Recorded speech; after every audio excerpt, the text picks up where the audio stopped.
नमस्कार दोस्तों, मैं डॉक्टर लोकेंद्र स्वागत करता हूं आपका फ्रेश वीडियो में। आज के वीडियो में हम जानेंगे कफ कोल्ड के बारे में। देखिए, काफी सारे ऐसे मरीज होते हैं जिनको बलगम बहुत ज्यादा बनता है।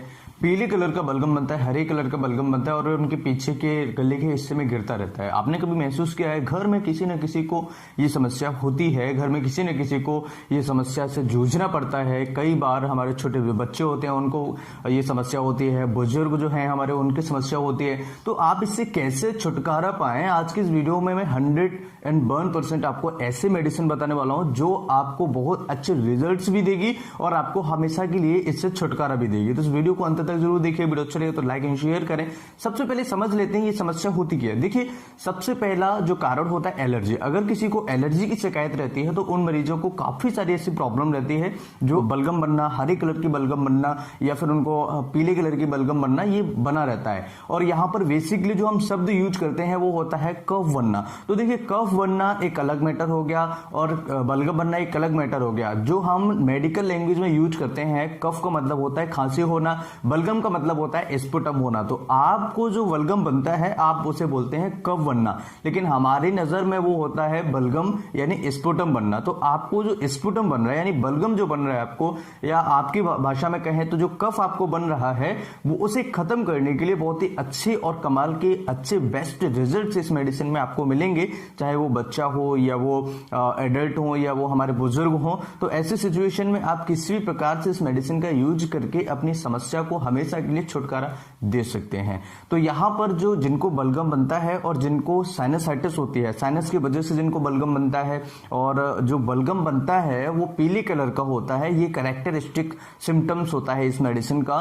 तो पीले कलर का बलगम बनना या कभी कभार ये क्रॉनिक हो जाता है, लंबे समय से ये परेशानी होती है, तो इसका कलर चेंज हो जाता है, हरे कलर में ये चला जाता है। तो ऐसी सिचुएशन में भी हम इसे यूज कर सकते हैं। बहुत अच्छे तरीके से हम इसका उपयोग करके अपनी बीमारी को ठीक कर सकते हैं। तो क्रॉनिक जो कफ बलगम जो बनता है हमें, उसमें हम इस मेडिसिन को यूज करके अपनी बीमारी को ठीक कर सकते हैं। देखिए, जब किसी मरीज को लंबे समय से साइनसाइटिस हो या पीएनडी यानी कि पोस्ट नेजल बीमारी, तो पोस्ट नेजल की भी डिसीज किसी को अगर है तो उसकी वजह से भी पीछे के हिस्से में, गले में हमें बलगम गिरता रहता है, जिसकी वजह से काफी सारे इरिटेशंस होते हैं, खराश सी रहती है। हमेशा मरीज इस तरीके से करता रहता है यानी कि वो उस गले को साफ करने के लिए हमेशा कोशिश प्रयास करता रहता है, लेकिन उसका गला सही तरीके से साफ नहीं होता है। तो ऐसी सिचुएशन में उस मरीज को बहुत ज्यादा समस्या होती है। तो उससे निजात पाने के लिए भी हम इस मेडिसिन को यूज कर सकते हैं। इस मेडिसिन के और जो कैरेक्टरिस्टिक सिम्टम्स है, मरीज को दोनों भावों के बीच में उसको दर्द होता है, यहाँ पर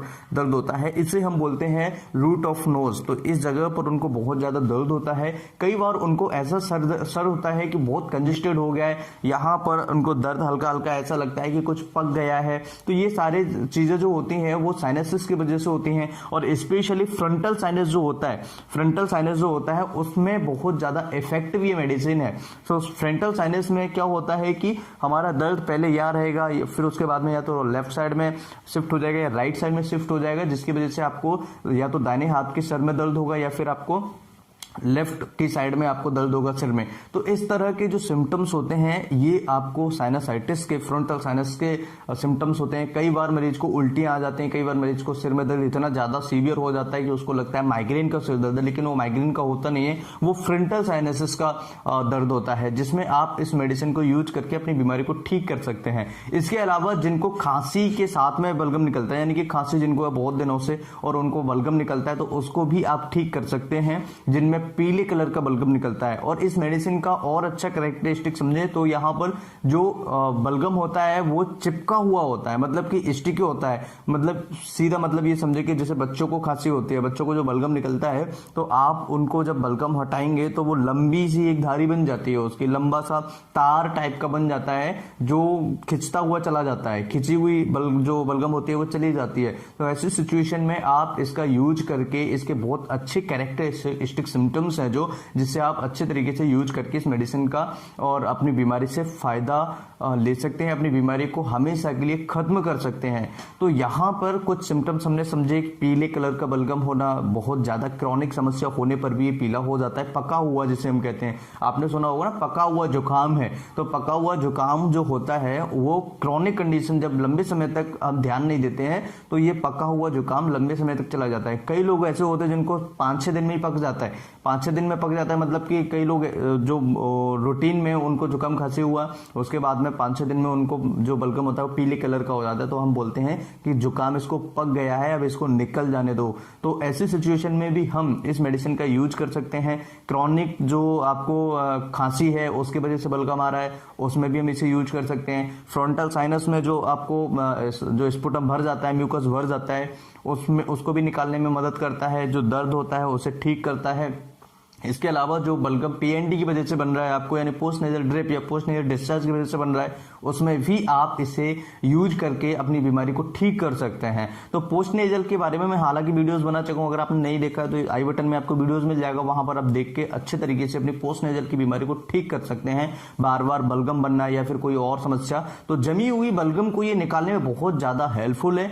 चाहे कैसी भी जमी हुई बलगम हो, आप इसे आसानी से ठीक कर सकते हैं बिना किसी ज्यादा खर्च किए हुए। तो आसान तरीके से इस मेडिसिन को यूज करके आप ठीक कर सकते हैं अपनी बलगम को। कैसे लेना चाहिए और मेडिसिन का नाम क्या है? मेडिसिन का नाम है कालीबाइक्रोम।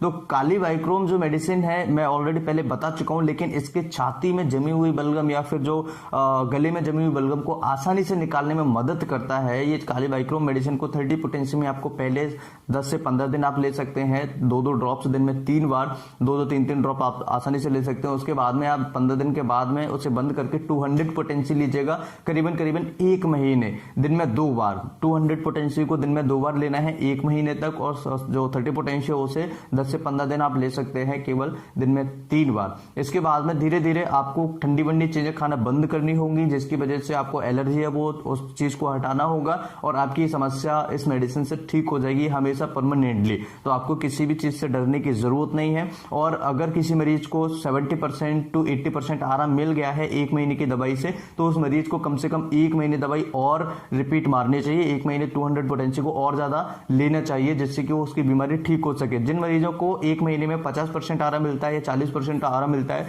तो उन मरीजों को कम से कम 3-4 महीने लेनी चाहिए, जिसकी वजह से उनकी पूरी समस्या हमेशा के लिए ठीक हो जाएगी। आज के इस वीडियो में हमने जाना जो छाती में जमी हुई बलगम है या जो जमी हुई आपको बलगम परेशान करती है, उसे निकालने के लिए बहुत अच्छे मेडिसिन मैं आप सभी के साथ में शेयर किया है। अगर वीडियो अच्छा लगे तो लाइक एंड शेयर करें। इसी तरह के वीडियोस और देखने के लिए आप हमारे चैनल को सब्सक्राइब कर सकते हैं। और ये मेडिसिन आपको होम्योपैथिक मेडिकल स्टोर पर मिलेगी। आप याद रखें, कहीं भी आपको भटकने की जरूरत नहीं है, आपके पास में जो मेडिकल स्टोर हो वहां पर आपको ये मिल जाएगी, या फिर आप इसे ऑनलाइन भी मंगा सकते हैं। Thanks for watching. नमस्कार, जय हिंद।